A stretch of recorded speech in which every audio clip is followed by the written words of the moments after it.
Hey, Amethyst Virgo, I'm back. So I'm almost done this house series, but I do want to make sure I finish it.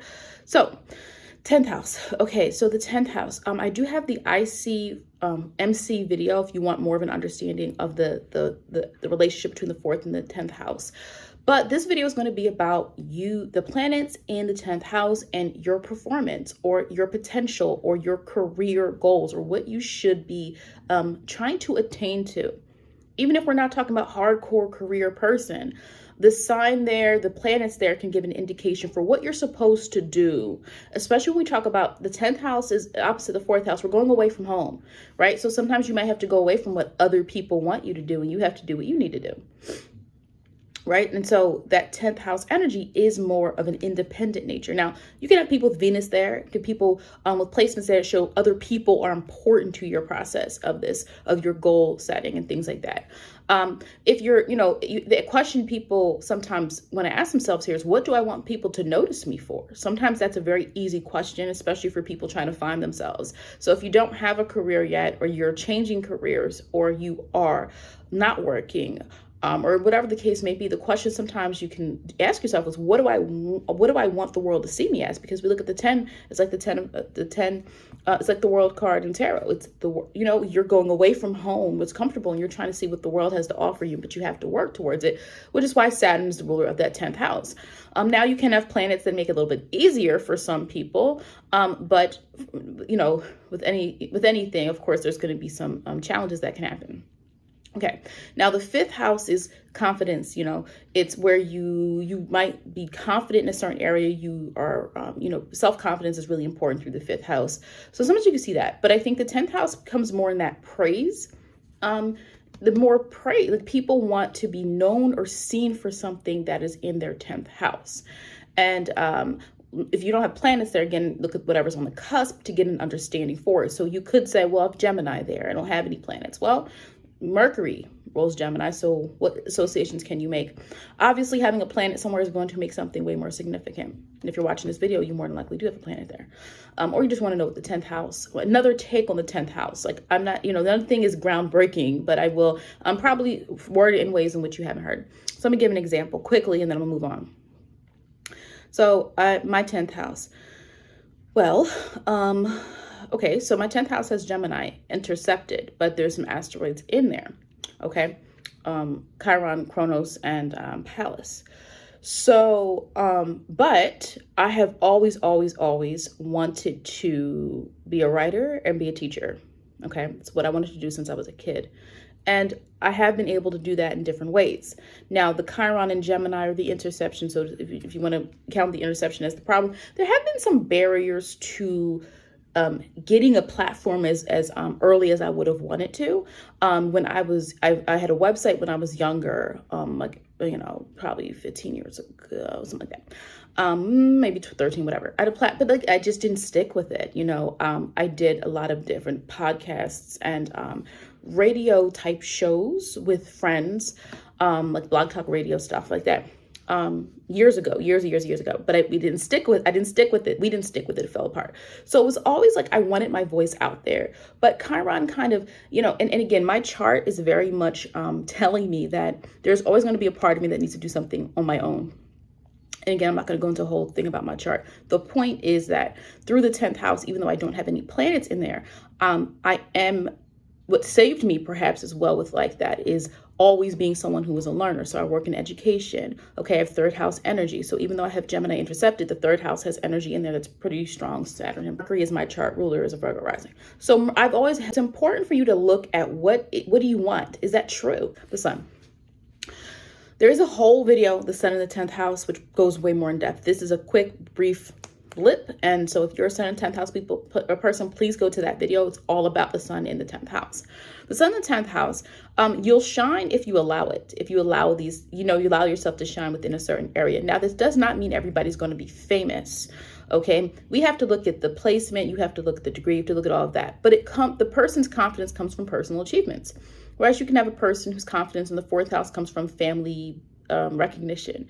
When the sun in the 10th house is this person wants to be noticed and seen for the accomplishments and achievements that they have. So they might care more about employee of the month than another person, right? That you might care a little bit more about those types of things. You care a little bit more about moving into a direction where you can be seen and noticed for your abilities than maybe another sign. Kind of like this star energy, okay?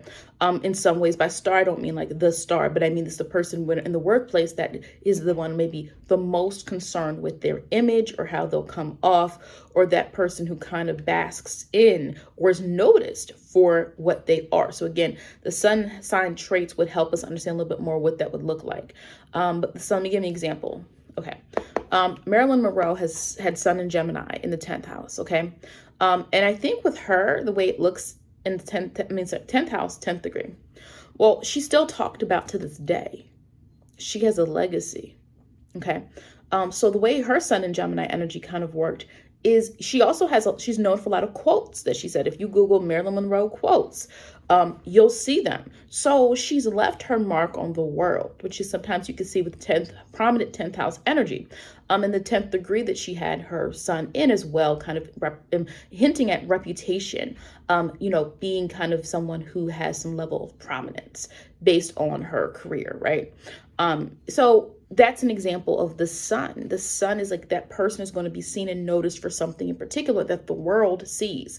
Whereas if someone has sun in the 3rd house, you could have a person who's very communicative. Maybe they're a local writer for the newspaper. Maybe they're, teaching or something of that nature. But if there's nothing else in the chart showing that they're going to be seen more openly, more open placements, you're always going to look at the top of the chart.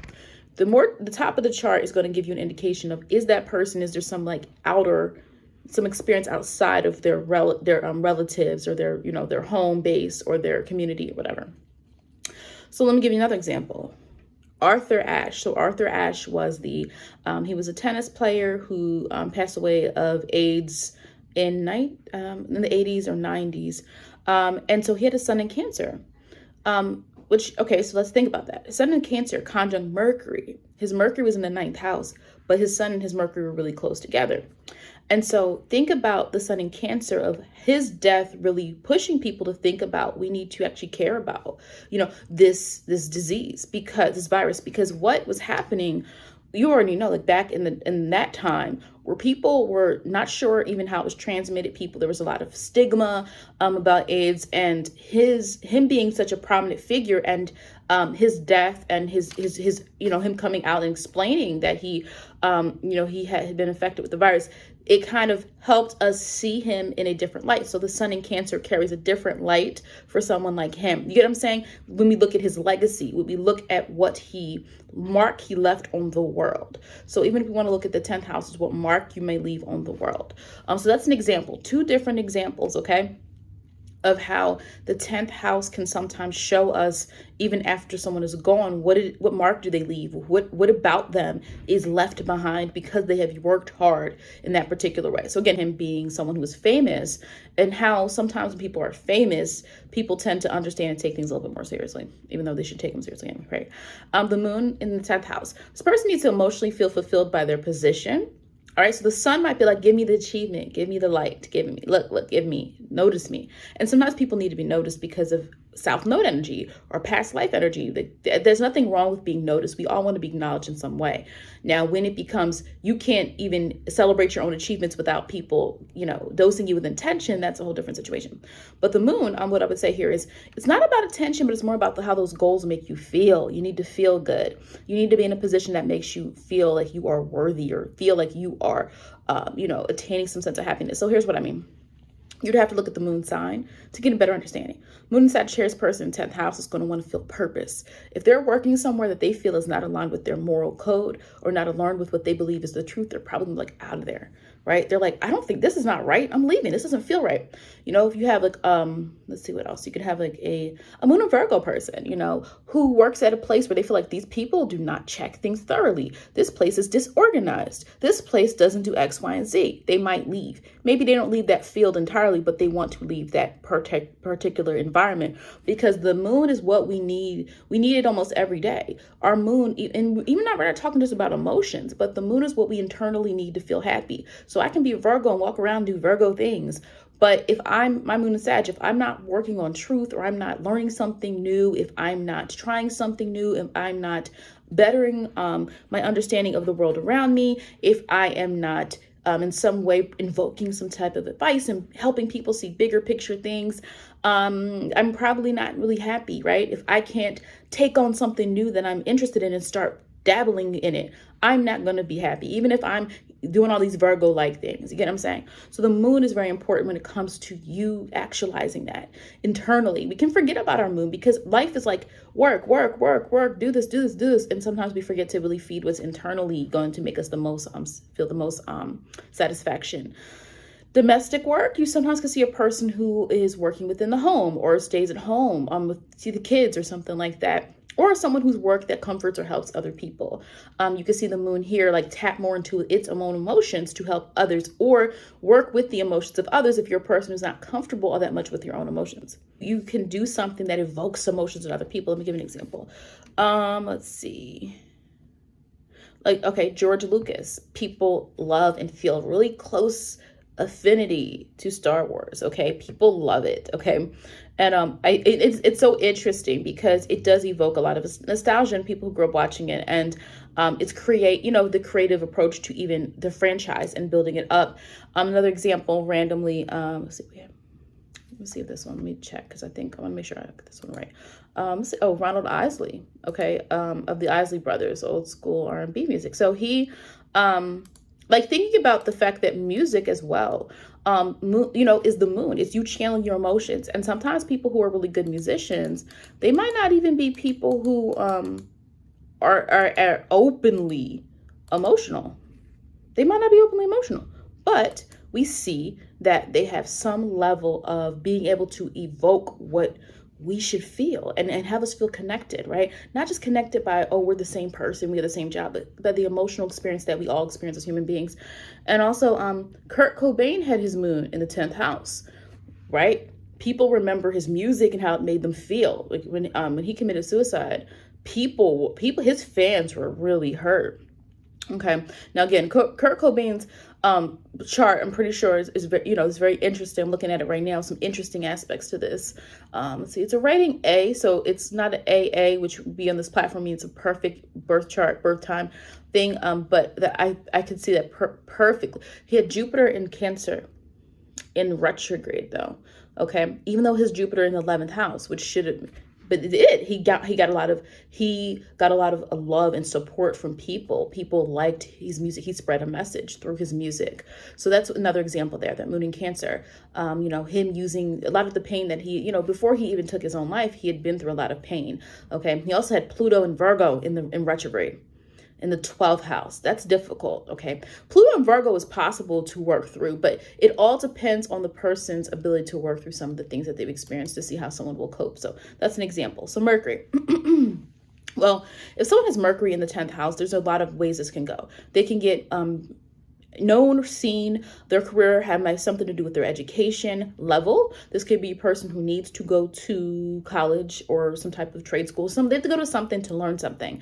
I say that a lot with not just Mercury in 3rd, but Mercury in 9th. Okay, because 9th is more the higher learning. The 3rd is what we learn when we around us, right? It's not things we're seeking. It's what we have to do. It's why it's associated with early education. It's why the news and information can be the 3rd house. It's information that passes through that, right? With the 9th house, we now are trying to find something we believe in. And so people go to college, you're now trying to find a major. You're trying to find a path that is going to align with what you want to do. So I see the Mercury in the 9th house person, especially depends on the placement. Some people aren't into, you don't have to, they don't have to go to college. They have other plans, and that's fine for them. Mercury in 10th or Mercury in 9th for sure. But Mercury in 10th, yeah. You need skill. You need to learn something, or you're going to teach something to people, or like you're going to be seen and noticed for your voice, for what you say. You have a person who's maybe into radio. Let me see. I don't think I looked up any Mercury people for this placement, which would have been helpful to give you an example. But yeah, this person may also wish to achieve academically or be seen for their communicative skills. Okay, so this might be an individual who really feels a sense and need to be seen for their words. They want to be seen for their words, whether that's writing, whether that is speaking, or that is just for what they know. There's a tendency there to really want to be viewed in that particular way.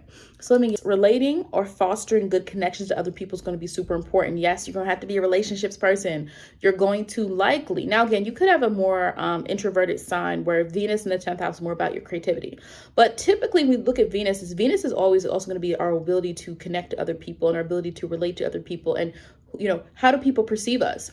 And so Venus in the 10th house person might want to be someone, you might want to have good relationships with people that you work with. You might want to develop those types of, situations. You might want to foster a feeling of like peace and pleasantry within the environment that you're in. We also could see, depending on the sign, definitely creativity, musicians, people who create things with, make things as well. People who can conceptually understand how to build things structurally. Maybe you have Venus and Taurus in the 10th house. And this person's a lot of Taurus energy, but they prefer to build things.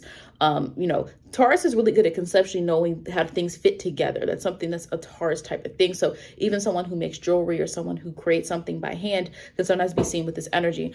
Now, also you can see like artistic ability here too, depending on what placement's there. Maybe it's a person who's more artsy.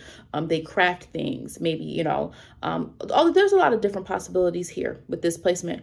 But also what I would say with Venus in 10th house, sometimes these people put, I said this in the other Venus video, might put relationship on the back burner until they get their career up and going, okay? They're kind of like, well, if the person they're with is not going to help them or be goal-oriented as well, they're probably not going to be as interested. So it's important to kind of come to this person already with what you have, especially if they have any strong Saturnian themes of their chart. You can't, this person is Venus in Capricorn in the 10th house. Forget about it, right? They're probably could marry late, or they could get in a relationship or serious union late. Or they need to see that you're mature enough to keep up with them, because Venus in the 10th house tends to want and value social recognition, people, viewing them and viewing their success and being connected in that way. So you also can see a person who benefits from their partner's association, especially if you have maybe Venus and Jupiter in that same house. So Mars, if someone is Mars, Mars in the 10th house, you have to be somewhere that lets you lead. You have to be in a place that lets you lead, or that cares about what you have to offer to your work environment. Now, if the 10th house is what we want, Mars is action. This can be a person who's they speak, they're about their word. I would say if they say they're going to do something, if this person is involved in a certain type of field, they're going to be actively involved in it. So a person works for a nonprofit organization, but on the weekends, they actually are going to rallies, or on the weekends, they're actually going to volunteer. It could be a person who is teaching. Maybe they have their chart set up and they're a teacher in some way, but they actually go experience the things they're teaching about, right? They're gonna be like, yeah, one time I went to go visit such and such. Like, they want whatever they do. And again, let's look at the rest of the chart. But Mars, whatever they do is going to be actionable. Their goals are going to be things they actually jump into, that they're enthusiastic and want to just kind of push and start to actively get involved. They tend to want to find ways in which they are constantly involved in the thick of what's going on within their career and their work environment. Sometimes, though, Mars can bring conflict, right? So we have to remember the fact that Saturn is the ruler of that 10th house. And so it's not all peaches and cream, right? We're not all Venus. Okay, Venus sounds good, but Mars can bring conflict. So you would have to look at your Mars placement. It could show the people who show up in your career that bring conflict. Maybe you work well with conflict. Maybe you are someone who works with violent people who have violent felonies. People that have violent felonies. Mars can represent you working with people who have maybe anger issues or conflict issues, or maybe someone has Mars and Pluto in the same house, and they help other people recover from their trauma and things that they face. So Mars can have a lot of influence here. It can be strong energy, but sometimes it can represent the people that you have issues with. you know. So what I do tend to tell people with Mars in the 10th house is like really making sure you're in an environment that trusts your leadership and trusts your actions. Otherwise, you're likely to feel stifled, because as we know, Mars is about, wherever Mars is in the chart is what you're going to care about spending time doing something, right? Even when we look at Mars in the 12th house, which could be more very different type of energy, but Mars is important for you to see like where you're going to put the most effort into, have the vitality, you have the passion to do it. But it's going to be an issue if you are not in a place that respects and values that leadership. You could end up having conflict with the people around you where they think you're trying to take over, or not really having favorable relationships. Now, you know, Mars and Venus in the same house, you can see some interesting things there. Could have problems with authority figures when Mars in the 10th house as well, especially Mars and Saturn together. Yeah. So, okay, so let's move into Saturn. Saturn, okay, so this person might have traditional ways of achievement. So it's like they know the importance of climbing up the ladder. They know the importance of procedure. So this might be a person who's not as sporadic. Maybe Uranus is more sporadic. Uranus is more like, I'm going to go where I need to go. Saturn likes to establish itself as also kind of wise within their field. This might be a person who likes to stay in their field or stay in a position for a very long time, Saturn representing time. This person might invest time in a specific goal. Maybe they are very patient. Maybe they do understand that things don't have to happen all at once, okay? So for a long period of time, also sometimes you can see here delays. If a person has any harsh aspects to Saturn, any retrograde energy, anything else in the chart that could be a problem, sometimes you can see a person who struggles to find what career they want. Even though this person might demand or want some level of respect and reputation, if there's anything compromising the Saturn, the person can maybe not find, like, it's hard for them to find a career. It's hard for them to find work. They're restricted in some way by something. So we have to understand that there's different ways things can look. And the decision making of that depends on the whole chart, not just 14 placements, like, hey, what is this? You would have to look at the whole chart to see that. But one thing that's very interesting about Saturn, so as I was looking up charts and people with certain placements, just to give a few examples. So JFK had Saturn in Cancer in the 10th house. Well, let me tell you what happened first. So I was looking up Saturn in the 10th house, right? And Lee Harvey Oswald, who assassinated JFK, comes up. And I'm like, Saturn in 10th house. I bet you he has some type of harsh aspect. There's something to to JFK. Does JFK also have Saturn there? What's going on? So again, this could be a whole conversation, but I looked up JFK, and lo and behold, JFK had Saturn in Cancer, and Lee Harvey Oswald has Saturn in Aries. They square. So their natal Saturn square each other, and they're in the same house. Okay, so both are known for something, but one is known for assassinating the other. Not only that, but Lee Harvey Oswald had his in retrograde. His Saturn was in Aries. So we're getting this, you know, the Saturn in Aries energy, which can be, if the person does not learn how to really deal with their struggles and independence, it can be an issue. I've talked to Saturn in Aries is not a bad placement, but sometimes it can bring forth issues of not really fully understanding your direction, because we know Aries is supposed to be forward, knows what it wants, is trying to seize it, but Saturn can bring that delay, that challenges. Not only that, but it's in retrograde, which retrogrades aren't the end all be all, but it depends on how the person fosters through life. Then he has Jupiter in Aries in retrograde too, in the same house.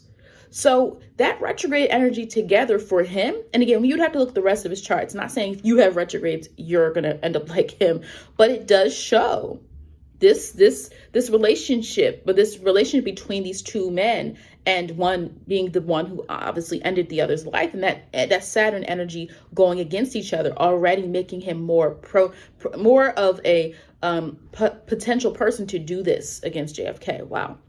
So Jupiter, you know, this person tends to be optimistic. Sometimes you're so optimistic because you're highly favored. You have high positions, you're favored, you have had luck. This is the person who gets out of college and gets their job right away. And then you're sitting there like, wait, why are they're in the industry they want to be in? Why do I have to work for it?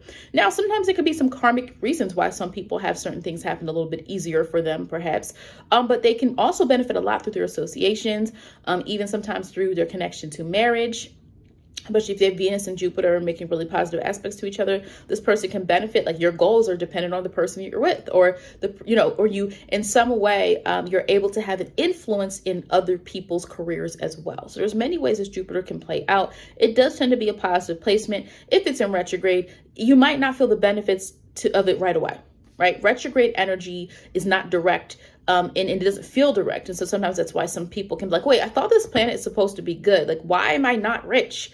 Why is this other person has Jupiter in Leo in the 10th house and they make more money than me, right? Like, because Jupiter can be generous. But that's why I said as well, Jupiter can be generous in terms of helping other people get up to the ladder, right? Sometimes Jupiter helps. It's a benevolent energy. Now, sometimes, yes, we can see other parts of it, risk-taking on too much. Sometimes a Jupiter and 10th house person can take on too much, believing like, oh, wow, now it's like, I want more, I want more, I want more. If, let's say they have Pluto aspecting Jupiter in a way that's negative. Well, you can have a person who is taking on too much, or a person who wants more and more power. That Pluto is compromised. That Pluto is the type that wants to consume and wants power and take from others in order to grow themselves. You could see a person who becomes more greedy in that way, and where they're not able to stop while they're ahead. So that can happen. And you also can have people with Jupiter here squander opportunities. Anything that comes too easy, if a person gets success too early in life, why do you think, there's a lot of things going on with child stars and the entertainment business, a lot of those types of conversations. But think about it. If you peak at 15, you're a star, or you're 18, you're a star, and you're making all this money for your family, and then times change and you're too young to understand how to adapt and get in, you know what I mean? Like when you're older, it doesn't mean that there's never problems, but you've been through enough things to be like, oh, I know how to handle that. Oh, I know what to do next. But when you're young and you're so used to something so early, it's harder to adapt now to the different times. So sometimes you can see, I would say that that's a good example there of like a person being very young and having a lot of fame, but needing to learn how to also have other goals, because it can feel like Jupiter energy in general can feel very like, oh, wow, I have this, but don't take it for granted. Okay. All right. Now, and you can influence other people really well with Jupiter there. Oprah has Jupiter in that 10th house as well. Also can mean like being able to be business savvy as well for some people. Jessica Simpson, she has Saturn and Jupiter. I forgot what sign, but she has it in the 10th house. So even after she was a singer, in her teenage years, for the most part, early 20s, teens, she's a very successful clothing line, right? Jessica Simpson's clothing line. So she's still making money. She's still making a lot of money. So that Jupiter and Saturn showed no matter what she was going to do, she was probably going to find some way to be successful and like work through business or things in ways to achieve and continue to have money and not be someone that just made money off music and then nobody ever heard from her again. Neptune energy. Neptune can go either way. Definitely would look at, is it retrograde or not? Because, let me see if I pulled up. Who did I pull up for that one? Let me just see if I can. So with Neptune here, it's many things. I do have a whole Neptune video that goes more into depth with this. Sometimes it can cause confusion because remember, Saturn, or that 10th house, is supposed to be realistic. It's supposed to be tangible. We're supposed to see it. Neptune is about what we feel and sense. And sometimes the things we're meant to do in life can't happen until later on. So that causes confusion in us when we feel deep inside, intrinsically, we're supposed to have a greater purpose, or we're supposed to do something more uniting and more, that allows for more unity between people. But it just phases to life. We can't jump into things, right? Even when we feel and sense them. So sometimes this can lead a person to feel confused, or this is a person who has the wake up call later in life and says, wait a minute, my calling is to do this. This could be a person like, this is my calling. You can see someone who's maybe more spiritual in nature, or who produces those types of kind of feelings within someone else. All right, wardrobe change.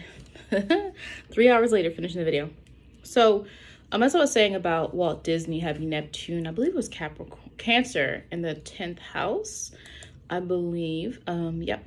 And so the interesting thing about him, I know that Walt Disney has come under, or his reputation has come under fire in recent years about apparently some racism, sexism, anti-Semitism, that he, views that he had. But with any, we all still know that the whole legacy of Disney, the imprint of Disney, the fact that of the imagination, the types of movies and the types of characters that were developed is still something that people watch to this day. Do you see what I'm saying? So there is a link to the 10th house and kind of your potential and what you can do to foster some type of imprint on the world, right, around you. Now, Uranus is interesting because you'll typically see people who move around. You can see people who do move for their career, move around, they have an unorthodox type of career, or you can see people who change fields and change roles very easily. You can have a person who maybe works in the same field for a long time, but they've had different types of titles within that time. Now, typically, sometimes these people experience change within their career, something that is not of their own doing. As a reminder, you know that Uranus is it's a generational planet, okay? So it's not a planet that is really personal, because you would share this placement with the sign, your Uranus sign, with other people around the same age as you. But sometimes it can be forced change. And let me give an example. So for example, Muhammad Ali had Uranus in his 10th house. And as we know, boxer, he also spoke out a lot about Black rights.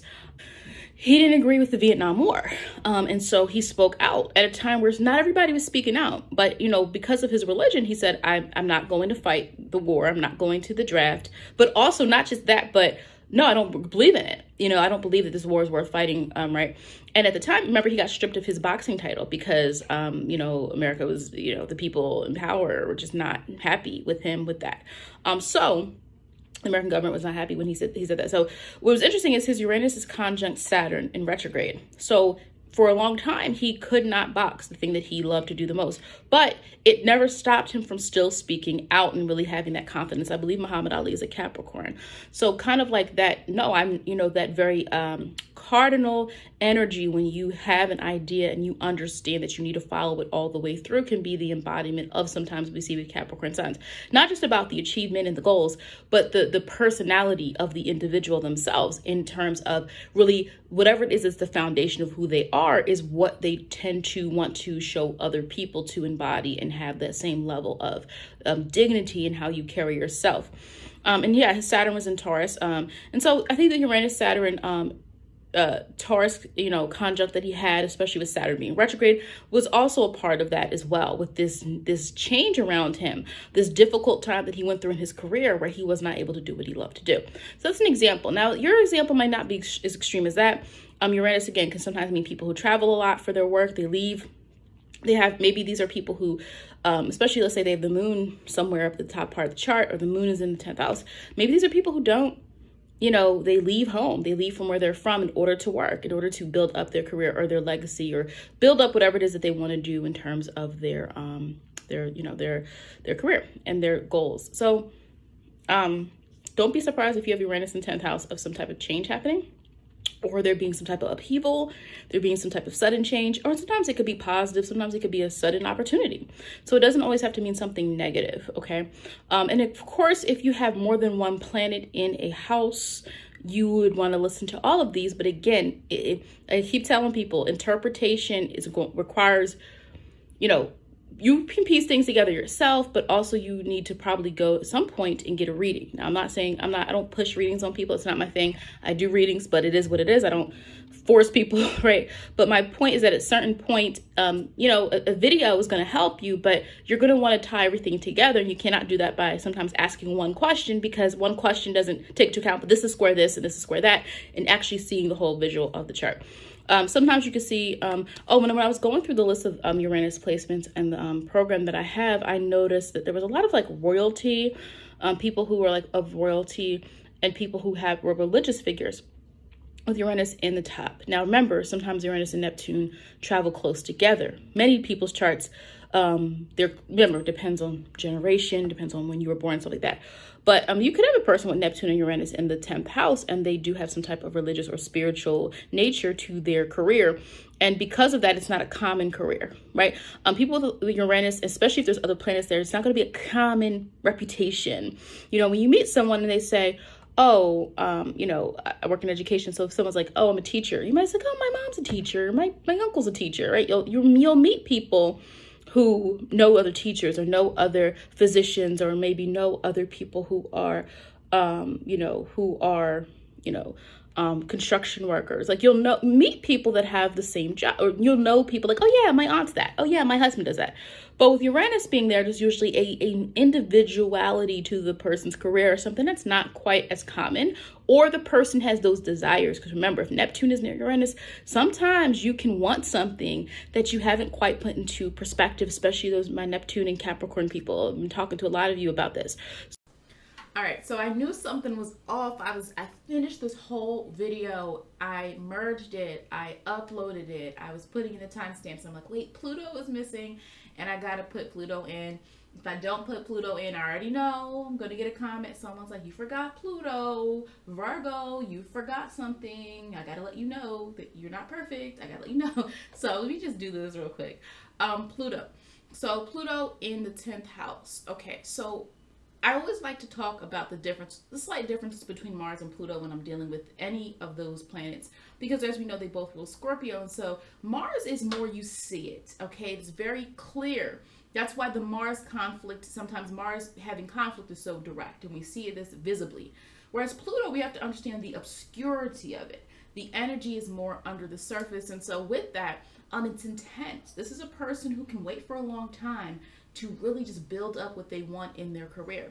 There does tend to be a better mode of patience. Now, maybe not as much if we have someone with Pluto and Sagittarius, but either way, with Pluto here, this could be a person who's good with things that are behind the scenes, good with making decisions that aren't public, because remember, Pluto requires you to go deep. This could be a great placement for someone who is a researcher. This could be a great placement for someone who is maybe in a certain field where you have to keep things secret. You know, you can see people who work on classified information here, especially let's say if they have any prominent Virgo or Scorpio energy in their chart.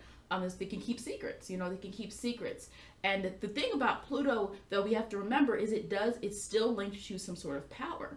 And with Pluto ruling that Scorpio energy, the power is sometimes absorbed from other people. So it can be, if it's a good Pluto energy, if it's well aspected, you have a person who's able to maybe even make money for other people, right? You're able to join up with others and make business deals, or you're able to work well with other people in order to kind of like, okay, I'll give you what you want, you give me what I want. But very, this isn't like a Libran energy or a Venus energy. It's more of, it is a power move, right? So Pluto does tend to mean power moves, okay? Especially when we have the 10th house, we are trying to get achievement.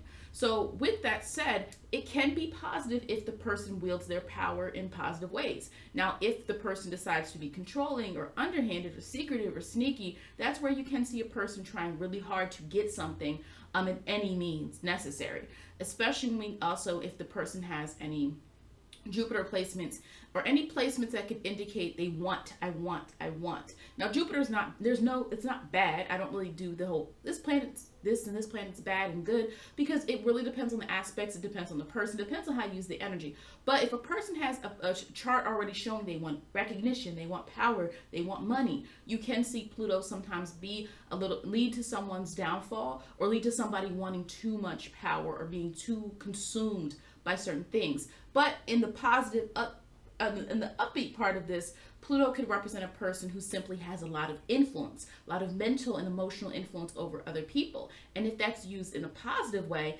then we know that, we can see Pluto actually be beneficial to an individual. All right, so that's it. So again, if you are new to the channel and you have additional questions, or you're trying to understand more about your placements, please go to the playlist. I have tons and tons of playlists, and I have Mars through the houses and signs, Jupiter, Venus, moon videos, a lot of different videos. If you need additional information that was provided here, you can check those out and see some other ways in which I explain those different types of placements. So thank everyone for watching, and please make sure you like the video as well.